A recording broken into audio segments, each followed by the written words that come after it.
I'm going to be interviewing Gord Jernan about Brazil. I'm a video journalist. I've been working as a video journalist for almost 30 years now in Latin America. I've lived in Brazil, like you said, for the last 6 years. And I've covered a particular period of Brazil and its politics that are going to last decades and decades to come, which was the impeachment of the first president, female president of the country. After the election in Brazil, a president can run and serve for 2 terms. Then they have to step down, and then they can run again for an election. So the most popular president ever in the country, who served for 8 years, was Lula da Silva, probably one of the most popular politicians ever in the history of politics, anywhere in the world. And then he was followed from the same political party, the Workers' Party, was followed by this woman, Dilma Rousseff, and she was impeached. This has set off in this country a whole series of consequences, because the Workers' Party now, which was the most popular party and was being elected, is now almost disappearing in some ways. I mean, it's very weakened. So currently, as you may have read,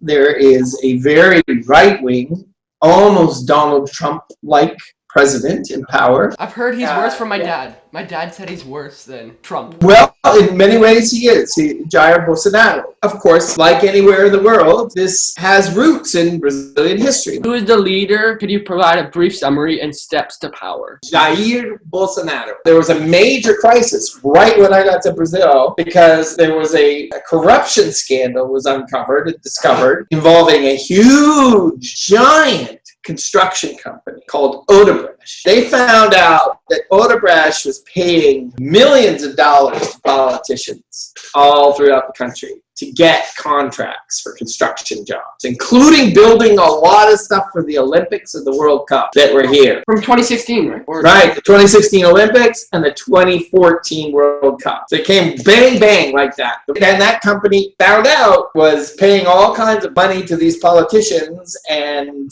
not Brazil, but in Ecuador, in Peru, in Bolivia, all over South America. They were paying money to politicians and getting. There was a scandal with the oil company, similar.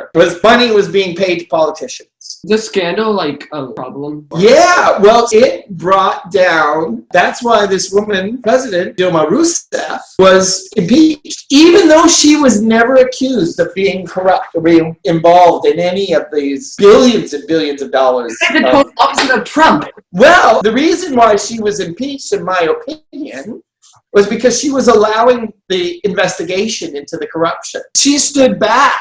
And it was the first time in Brazilian history. Everybody believes that corruption has been here for hundreds of years. Because there was so much investigation for the first time, and there was so much information available, and it was so big, like I said, billions of dollars were being funneled in. So here's how it works. There's a contract to build a road, and the company comes to the politician and says, we will give you $1 million if you vote to have us be the company. Because there was so much information about this, so much in the media, including stories that we were doing internationally and nationally, people became very angry. And one of the things that happened was that they blamed the Workers' Party for this. And the Workers' Party did have some blame, but so did other parties, and more even. There was no evidence, and nobody ever made an accusation of corruption for the president, Dilma Rousseff. Because they were all the other politicians were being investigated, they impeached her. And she was taken out of power. When was this? Just a couple of years ago. So when I got here in 2015, that scandal of the construction company and the oil company were president, who was a congressman. He was a joke. He was this now very, very grumpy, angry, violent kind of guy. He campaigned on not being corrupt. Out of nowhere, this guy comes along, very similar to Trump, actually. But here it made some sense. It really did make some sense. People saw all these corrupt politicians, and they heard this guy say, I'm going to be no more corruption, no more stealing the money. Is there racism in your country? More slaves were brought to Brazil than all the rest of the countries in North America combined. And so there were 6 million Africans brought to Brazil. This is the blackest, most Afro country outside of Africa. Not a lot of really white people. But there are, yes, a lot of really white people. And guess who has all the money? And guess who has all the political power? And guess who has owns all of the businesses and all of the media in this country? White people. Because one of the things that the Workers' Party was doing was giving education and opportunity to black people. When this corruption scandal came along, the white people who did not like that at all saw the opportunity and put this guy in power who is a total racist, a total misogynist, and insane. As soon as you say those words, what comes to my mind? You know his background? He has a military background. He was actually kicked out of the military. So this is also very relevant and ironic.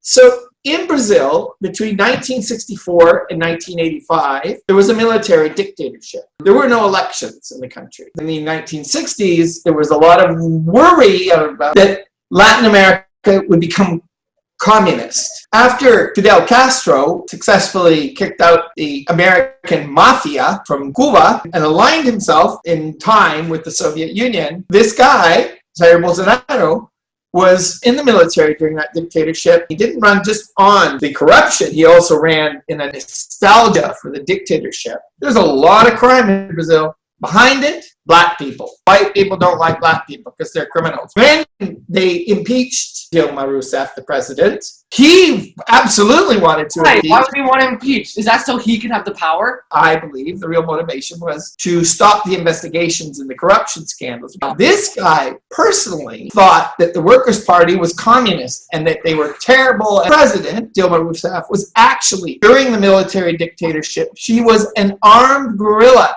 She fought to overthrow the military dictatorship. And she was captured and she was tortured. She was tortured by a very famous general. When Jair Bolsonaro stood up to say, I vote to impeach Dilma Rousseff, he said, I'm voting in the name of that general that everybody knew had tortured the president of Brazil. I'm putting my vote in his name to impeach Dilma Rousseff. So when he stood up and voted to impeach her in this name of this general, it was a total slap to her face. And everybody understood what he was doing. The president is the head of the executive branch. People vote in elections. And then they have a judiciary here, which has a Supreme Court. So those are the three branches of government. So legislature, executive, and judiciary. What is the use of secret police? One of the things that's happening in Brazil is that drug gangs are so very powerful in places. The regular police don't go into these places. So around Rio de Janeiro, we have these things called favelas, where the police don't go. The government isn't there. They have their own government, and it's run by the gangs. If you go in there, you will see people standing on corners with guns. People die in those places because they're fighting each other, these gangs. They are the government. When the government tries to confront that, very often they will use secretish official police, but they're undercover, and they will often go in and commit murders. What set of beliefs does the government have? This current government is defined more about what it's against more than what it's for. So it's against leftists and communists, liberals, environmentalists, women,